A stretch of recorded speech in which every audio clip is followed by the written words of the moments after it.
Amigos, ¿cómo están? Bienvenidos a Inmigración Ahora. Les habla Pablo Padula. Este es un programa dedicado exclusivamente a informar a los indocumentados y a los inmigrantes que están viviendo en este país y no conocen sus derechos.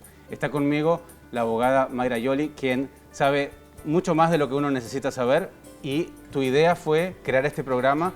¿Para qué? ¿Por qué querías que la gente se informara sobre sus derechos? Te cuento, Pablo, que las personas pecan de que al no estar informados totalmente, o al menos un poquito, de cuáles son sus derechos como inmigrantes, sienten que no tienen una voz. Entonces, lo bueno de esto es que al ellos saber un poquito más de qué pueden hacer para ayudarse ellos mismos sería lo perfecto. Las personas que están en este país sin los documentos que lo hacen o residente o ciudadano, ¿son personas que han perdido todos sus derechos? ¿Tienen algún tipo de derechos? Claro que sí, tienen derechos como residentes que residen en el estado, en la Florida, tienen sus derechos, los cuales algunas veces las personas tienen la percepción equivocada de que al llegar a este país sin documentación y sin haber sido inspeccionados cuando llegaron a los Estados Unidos, no tienen acceso a ningún tipo de protección, y sí la tienen. Que, por ejemplo, esto abre la puerta para que haya no solamente empleadores que abusan de la gente y que los reducen hasta la esclavitud, sino también ellos ven que los abusan y no hacen nada.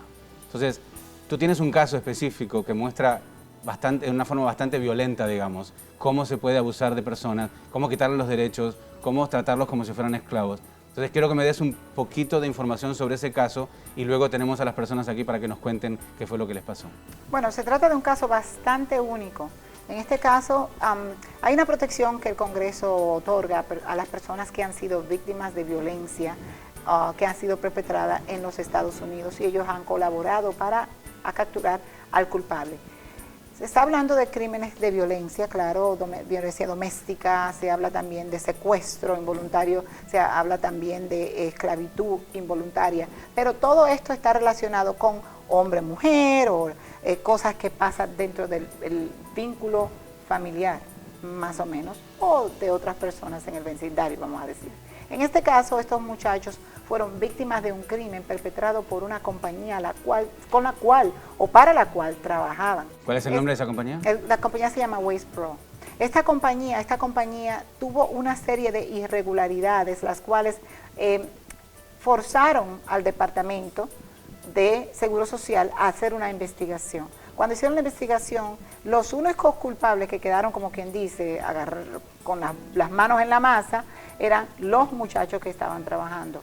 Ninguna investigación se hizo alrededor de cómo llegan esos muchachos ahí, pero sí, como la compañía es la más poderosa, que tiene más dinero, entonces los muchachos terminaron siendo los que se declararan culpables. Estamos hablando de una compañía bien grande, no estamos hablando de una empresita que factura $100,000 al año. Una compañía muy poderosa, vamos a decir. ¿Cómo hacen ellos para contratar a personas indocumentadas?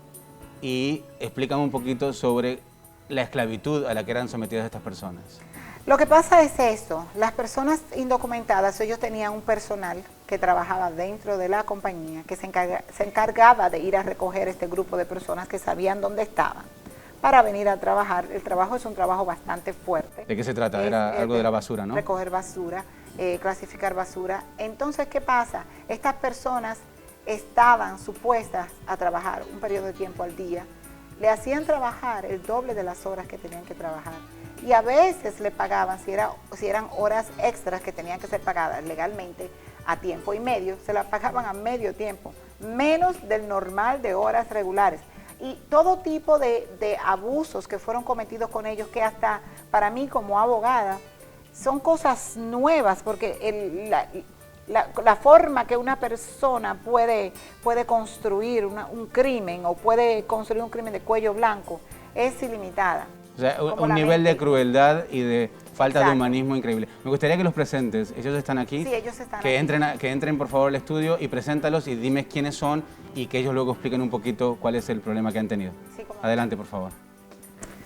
Nosotros tenemos al señor Walter Solís, el señor Edgar Vázquez Canto, y el señor Eloy Flores. Okay. Ellos son parte de un grupo que fueron acusados.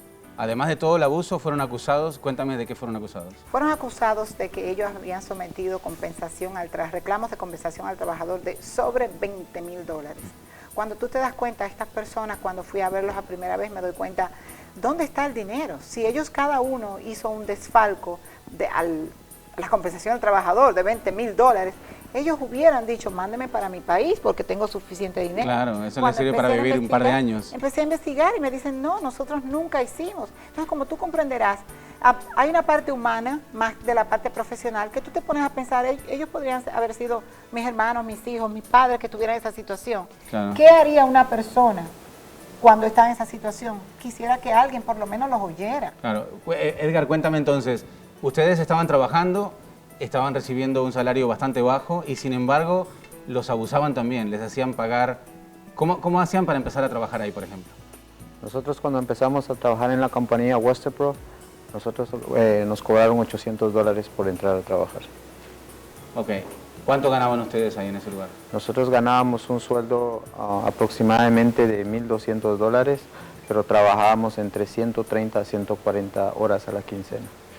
Y luego pasó unos meses y comenzaron a cobrarles un dinero de su salario. En mayo del 2011, ellos empezaron a quitarnos $50 cada quincena y $100 porque éramos ilegales estando trabajando. ¿Y ustedes qué pensaban? Bueno, tengo que pagarlo porque si no me van a deportar. Nos opusimos porque nos estaban amenazando a entregarnos a ICE.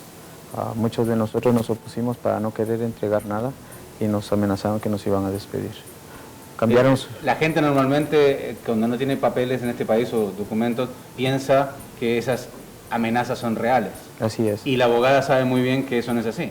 No es así. No pueden simplemente, además ellos mismos estarían admitiendo que contrataron a indocumentados. O sea, Correcto.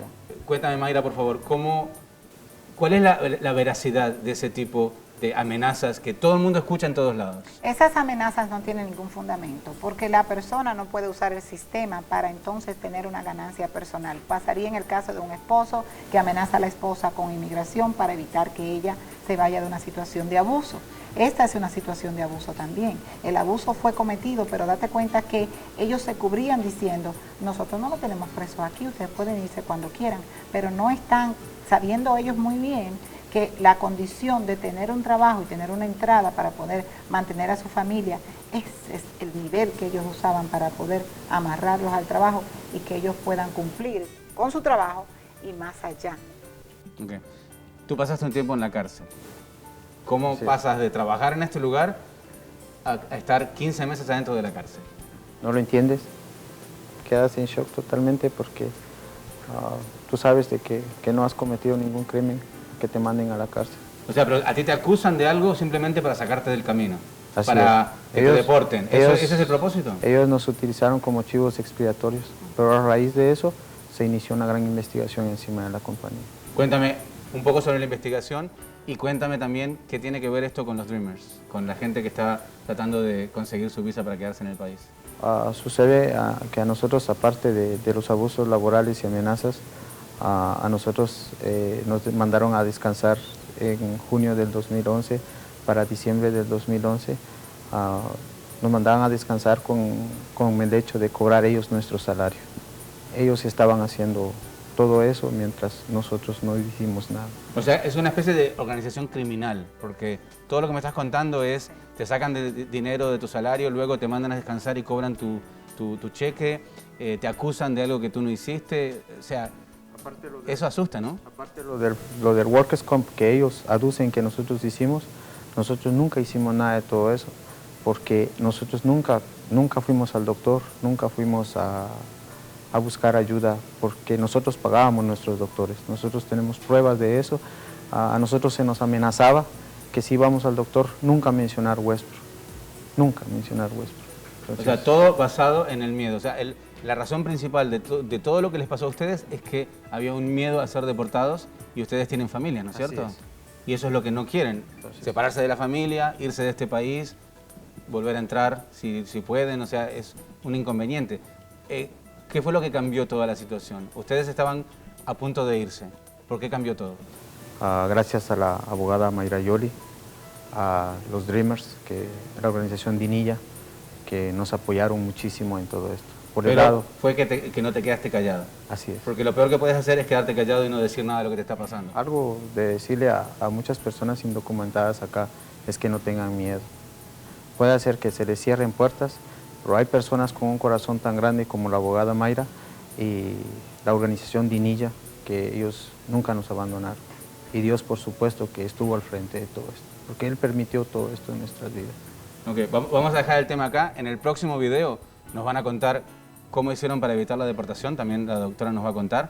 Y lo que vamos a hacer es simplemente darles a las personas las herramientas para que no se sientan desprotegidos por el simple hecho de que están en este país trabajando con, obviamente con todos sus derechos, pero que no saben exactamente qué es lo que les conviene hacer.